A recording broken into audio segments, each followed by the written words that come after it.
I just don't want to instantly crap on this week's Raw just for the sake of crapping on it, even though I probably could do so. I just have to say this, is that it was really hard for me to get a sense of whether or not this company was actually putting forth a real effort to try and make it work, or if they've already, in a way, kind of sort of thrown in the towel, or is it just a matter of they really don't know what the hell to do? I don't know. It was another show that wasn't very good. That shouldn't surprise anybody. They just haven't been good shows lately.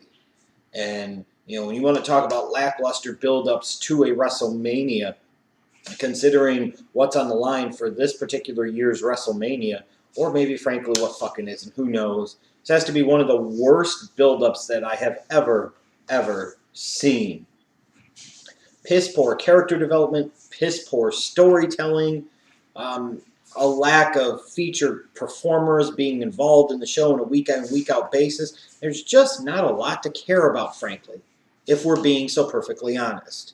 It doesn't mean that there weren't good things on the show. There were a couple of things that were good, but they were too few and too far between. And while this company touched on a lot of things pertaining to WrestleMania, it was just another night where it was just off, it didn't come together, and it didn't freaking work. Now, the way the show kicked off was actually quite good. You know, what they did with Stephanie McMahon and Roman Reigns, that was good. It was short, sweet, to the point. Roman being the type of no-gives-a-fuck badass that he should be. He says what he says, and then he gets the fuck out of Dodge for the time being. Now, however, I have to point out how stupid this is again from a storytelling standpoint. Stephanie McMahon is the boss. Roman Reigns is the employee. You're really going to allow him to walk off scot-free 13 days before your husband has to defend his world title at the biggest show of the freaking year. You would think that you would do everything you could to make Roman Reigns' life an absolute living hell. You would put him on every single match on the entire show, or you would have him wrestle the entire roster, something. And instead, she did nothing. It's bad enough that she's getting so much television time when, frankly, there is no ultimate payoff to her getting any of that television time. Now you sit here, and it's yet another example of how idiotic the WWE is when it comes to their authority figures. Why would your authority figures do these type of things that make absolutely no fucking sense? I mean, if I've got somebody fucking with me and trying to take something from me, I would try and do everything I could in a position of power to make sure that that doesn't happen. To do everything I could to significantly weaken that opponent, if not entirely eliminate them from the equation. And instead, they do nothing. And then later on, the thing with Roman sitting there coming after Triple H when he gets there, you know, I thought it would have worked better maybe if Roman actually had the sledgehammer. Again, it kind of worked, and I like what they did with him here. It was actually somewhat good, at least, compared to some of the shit we've been doing. But it's far too little, and it's far too late, and they waited way too damn long to actually really dive into trying to create some type of animosity here between Triple H and Roman Reigns. In particular, they waited way too goddamn long to do anything interesting or compelling with Roman Reigns. They did it this week, regardless of what the knuckleheads in fucking Philadelphia think. It was actually good. It just, at the end of the day, doesn't matter. Just like this whole shit with AJ Styles and Chris Jericho. You know, I've already talked about some of the crap, but here we go. You've got this big, long match that is a rematch from SmackDown between AJ Styles and Kevin Owens. Now, you're already at a significant disadvantage in terms of the amount of people that are not healthy enough to compete at WrestleMania. I don't even need to run through the laundry list of people that will not fucking be there. So somebody decided 2 weeks before WrestleMania, let's go out there and have these guys fucking spot fest the fuck out of this show for 20 goddamn some odd minutes. Just to sit there and arrive at a finish where Jericho is going to cost Styles the freaking match anyways. Now that makes sense. That was good. Why do we need this long fucking rematch that, I'm sorry, just because there's a bunch of fucking spots doesn't mean it's any fucking good. I asked you to tell me what type of story that match actually told, and it told absolutely none until the goddamn finish. So if that was the story that needed to be told, and it was the story that needed to be told, why fucking waste our time with all this other shit? I mean, I'm sitting there watching, and I'm like, okay, you guys have done a bunch of spots. Can we get to the fucking point here? What the hell is going to happen? Can we just wrap this up now? At least they wrapped it up in a good way. But then they come back later on in the night, and they do Fandango versus Jericho. And now AJ Styles is coming out to distract Jericho, but Jericho still wins. So on the one hand, the distraction cost the guy a match, but on the other hand, the distraction doesn't matter. Just all types of fucking confusing here. Now, with that said, one of the few highlights of the show was actually Kevin Owens, believe it or not. I love what they had him do later on in the night with the fucking triple threat match, and he gets out Zack Ryder and Stardust and Sin Cara. That's how a heel like him should be acting, talking about the fact that he's giving people that deserve it a real opportunity, but all the while it's 3 fucking jobbers. But what gets really ridiculous about this is the fact that after he's confronted by The Miz and Sami Zayn and Dolph Ziggler, he goes to these extents. The last couple of weeks, Dolph Ziggler's been feuding with freaking Stephanie and the Authority like no other. Last week, if I recall correctly, the whole stipulation of the match between him and Triple H was that Dolph Ziggler didn't win, he wouldn't get a match at WrestleMania. So that way we turn around exactly 1 week later, and Stephanie is granting him a match at fucking WrestleMania. Who writes this shit? Why would we even fucking bother caring about anything? If you sit there and make this big, huge stipulation of a featured match 1 week, and then literally the next week, you undercut said stipulation by giving the guy what he fucking wanted anyway, which was a match at WrestleMania. And now you put him in a position, not only does he have a match where he can potentially win your title, and for all we fucking know, that's where the hell they're going. Fuck Dolph Ziggler. Just unbelievably stupid. But Kevin Owens on this night was actually pretty good. I know a lot of people are happy to see Terry Funk. And believe me, I was too. Terry Funk, Chainsaw Charlie is fucking cool. And you know, I understand in part the approach of what they're doing here with Dean Ambrose in terms of, you know, trying to build up the fact that he needs to go to a whole different level with the Mick Foleys and the Terry Funks and the so on and so forth. But it's just nothing more than a cover for the fact that Brock Lesnar isn't fucking there, number one. Number two, I think if they were going to go down this route, it would probably be more effective if you were actually having them engage in conversations with people that had actually previously wrestled Brock Lesnar. I know it seems crazy, but The Rock, John Cena, The Undertaker, Big Show, Triple H, all seem to be much more logical people for what you're trying to build up to than Mick Foley and Terry Funk. In particular as well, if all of this crap with the barbed wire baseball bats and the chainsaws and the freaking flaming shards of ass tacks don't get used at WrestleMania in that match, then what the fuck was the point of all this? It was stupid. And again, it was a poor cover for the fact that, again, Lesnar wasn't fucking there. And no, Heyman being there on commentary doesn't get the job done. He's not the one ultimately wrestling Ambrose at WrestleMania in the fucking street fight, period. Then you've got Big E taking on Rusev, and here's what I don't understand. You've never really done much to really try to get the heel faction League of Nations over. You've got guys in a group together. It makes some sense, you know, an international conglomeration. You've given them a name that kind of works. Woodrow Wilson would be proud as he's watching Birth of the Nation, that racist fuck. So, you sit there and have Becky beat him. Just who books this shit? I don't know.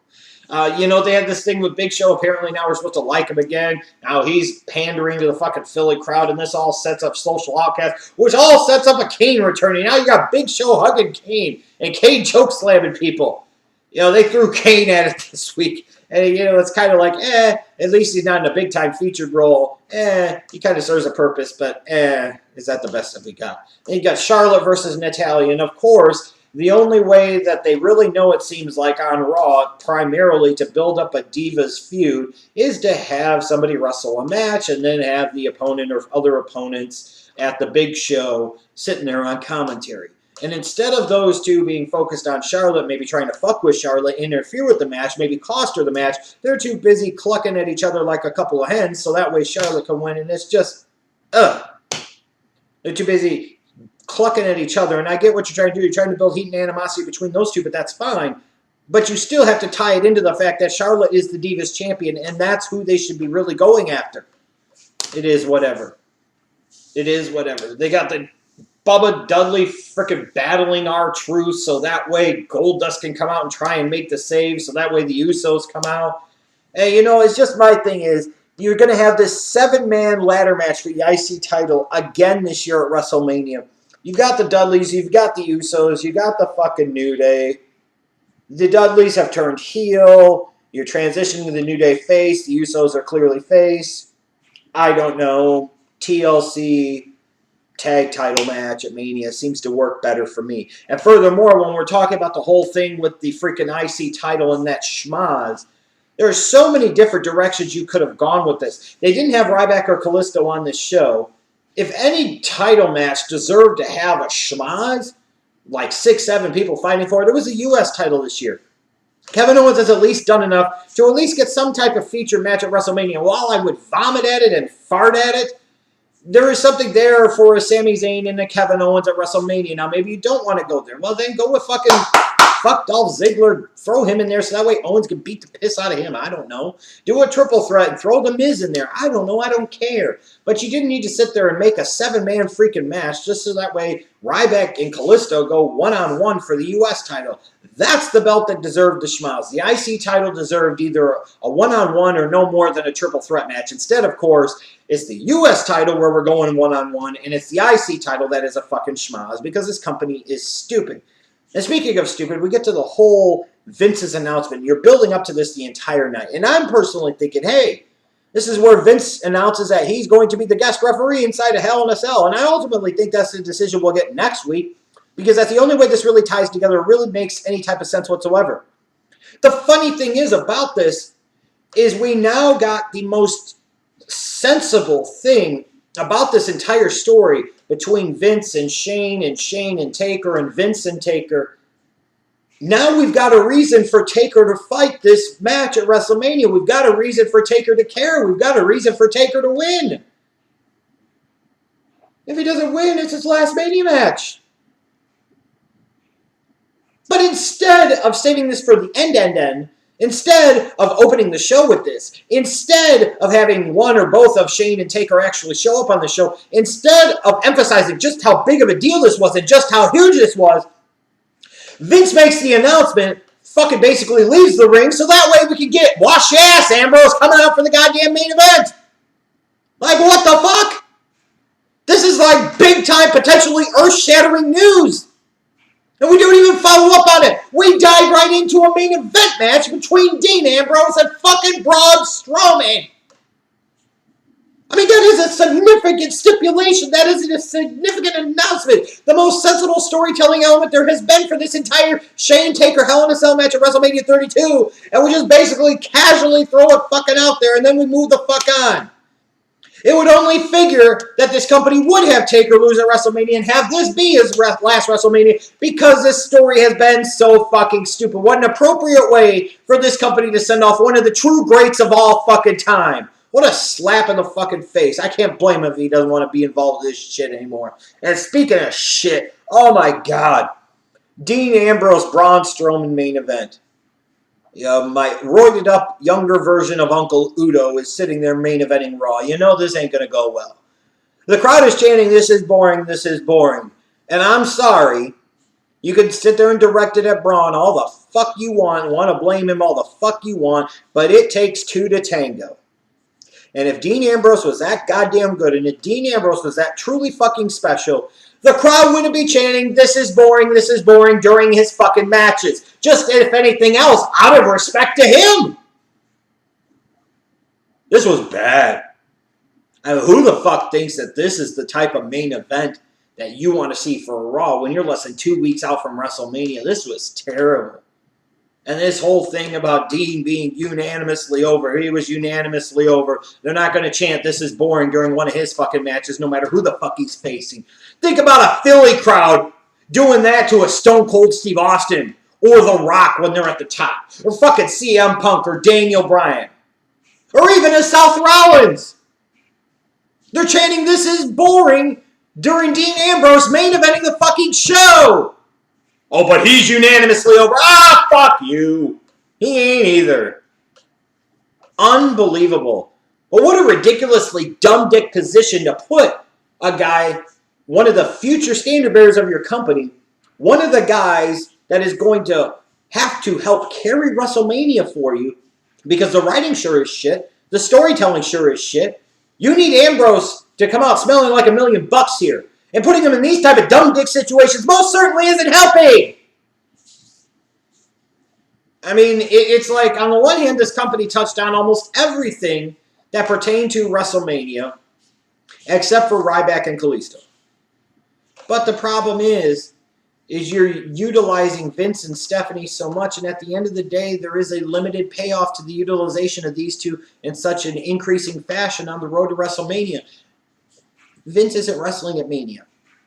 And as of this moment, we haven't even gotten an announcement he's going to be involved in that. You would think the only other logical step to go to stack the deck, he's made that big announcement about Taker. He's going to protect his bitch. Is he's going to become the guest referee for that match. Otherwise, this makes absolutely no fucking sense. And again, just speaks to how stupid the WWE is when it comes to booking their authority figures. You're going to put everything on the line, yet you're not going to do everything you can to stack the fucking deck to make sure that you come out successful. Makes no goddamn sense. What Stephanie did was stupid. What Vince did was completely fucking stupid. Why, if you've already basically gotten Taker to agree to the match, why do you need to throw out that stipulation? I mean, this is just that throw the shit against the wall and hope it fucking sticks crap. It doesn't flow. It doesn't come together. It would have been different if Taker said no. It would have been different if Taker said, I'm not going to do it. If Taker said that I don't want to do this anymore. If Taker said, find your own man to fight your own fucking battles or fight your battles your fucking self, then damn Vince sit there and throw out the stipulation makes a lot of sense. He's basically got Taker by the nuts and doesn't have to let go. But now he's trying to grab Taker by the nuts when there's no reason to grab the dude by the nuts because Taker's already consented and said your son's blood is going to be on your hands. Sounds like to me he's willing to fight at WrestleMania, so why the fuck would you put one of the greatest box office attractions you've ever had, one of the biggest stars, or one of your greatest legends of all time career on the fucking line for absolutely no fucking reason? None! Absolutely no reason. And then Stephanie, after Roman has basically punked you out, you're going to turn tail and run. Instead of trying to stack the deck, instead of trying to do all this other shit to make it as difficult as possible for him, to make his path impossible for the rise of the Roman Empire, you just basically sit there and let it fucking happen, and then you leave. And then you sit there 1 week after making it a big deal that Ziggler, if he didn't beat Triple H, if he didn't beat God himself, wasn't going to get a Mania match. Well, apparently God is truly forgiving because he's so forgiving of the fact that he forgets the fucking stipulation of the match a week ago, and you just give Dolph Ziggler a goddamn match anyway. We're devoting so much television time to the McMahons. Unfortunately, it's not the McMahons that are actually wrestling and competing at WrestleMania 32. Yeah, you got some glimmers of hope with Roman, but again, it's too little and it's far too late. You know, anything that's going to happen good out of this has to come post-WrestleMania. Now it's too fucking late. They ruined it already. They confused the audience by going to Ambrose, and they did stupid shit with Roman, and now you do something good, the crowd's going to shit on that too because they're so used to shitting on everything else. And frankly, when the shows are this bad, I can't even blame the audience in some ways for shitting on everything or associating everything with being shit, even though there are still those occasional glimmers of light and beacons of hope that it's not all bad. But again, and I've talked about this so much in previous years too, when you utilize these vets, when you utilize these part-timers, there is something to be said about the lack of appearances by these biggest feature performers heading into your biggest show of the year. If they cannot care enough to bother to show up every week, why should the fans show up to watch Raw every week, either in person or via a television screen? Furthermore, if they seem to only half-ass care about the biggest show of the year, why should fans completely and fully, totally care about the biggest show of the year if, again, these featured performers can barely be bothered to show up? You got very little Triple H this week, and when you did, it was mostly getting his teeth kicked in before he cut tail and run. You had absolutely no Brock Lesnar again. You had no Shane McMahon again, and no Undertaker again. Especially with that big announcement, that huge stipulation that was announced for Taker at WrestleMania. Taker doesn't appear. Shane doesn't appear. There's no Brock Lesnar again. It's just... oh, it's frustrating. It cannot possibly be that hard to write at least one decent story. And they've gone off tracks. With the closest thing they had to a really good story, which honestly was Ambrose and Lesnar, they've gotten so off the tracks now. And in part, that's been hurt by the fact that Lesnar, again, hasn't fucking been there. You know, the only positive result that could come out of what they've done with Ambrose and Lesnar lately, or mostly Ambrose, because again, Lesnar can't be bothered to fucking be there, is Ambrose must go over at WrestleMania 32, period. Otherwise, this is all for naught and a complete fucking waste of time. And let's face it, when you look at that horrendous main event that they had, and you look at all the other dumb dick shit stuff they did this week in terms of storyline development and trying to build up tensions between characters, it is all a colossal waste of fucking time. You know they're having Roman go over at 32, and a lot of you are going to shit on it. And frankly, the story hasn't been that good. And when we finally get to the point where something's good, it's far too little, and it's way too goddamn late. You know, the fact that you've got this curiosity between Shane and Taker, you know, after you get past the initial appeal of Shane McMahon being back, you look, and it's very hollow. And there's not much there. And then when they finally decide to try and give you some type of storytelling element to try and make you care about this as a little bit more than it's just a curiosity, even that announcement makes no fucking sense because, again, if Taker has already agreed, Taker ain't going to WrestleMania to lose. This is a dude that in his entire career has lost once at WrestleMania.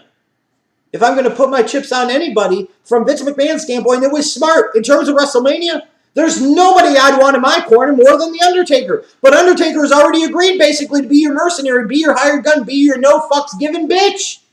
So then you sit there and basically try to potentially take that away from yourself by having him lose and being done forever without giving any type of protections at all. It's just so stupid. Dolph Ziggler wrestling and losing to God just the next week to get a match right back with Taker. The New Day going over the League of Nations in any way when you need to be building up the League of Nations as credible threats is stupid. You've got this long-ass match between AJ Styles and Kevin Owens that people already saw on SmackDown. Now you bring it on Raw. All of these fucking reckless spots for no goddamn reason just to get to the point, which was Jericho screwing Styles, just so that way a little bit later on in the night, you make Styles look stupid because he can't effectively distract Chris Jericho.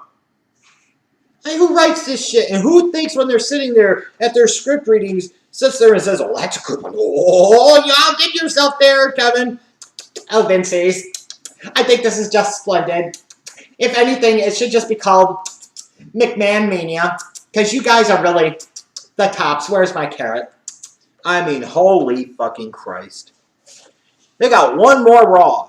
I don't even count SmackDown because a lot of people don't fucking watch it anyways. Raw's the show that matters, let's face it. And besides, if a lot of the shit they do on SmackDown, they just do it again on Raw anyways, the company like AJ Styles versus Kevin Owens, then why the hell would I care about SmackDown? And, you know, it's really stupid to throw Brock Lesnar at SmackDown when half of your fucking Raw audience, frankly, doesn't watch SmackDown. If I'm going to utilize Lesnar, I'm going to utilize them on the show that gets more viewership, the show that matters more, my A show. So, of course, the WWE would take an A player for them and put him on the B show that a lot of people aren't going to fucking watch. Because that just sums up this company in a nutshell. Fucking stupid. This show is stupid. This build to WrestleMania has been stupid. Hopefully, because of some of the stipulations and performers involved, we can get enough spots and enough bullshit to fool us into thinking that WrestleMania 32 won't indeed be fucking stupid.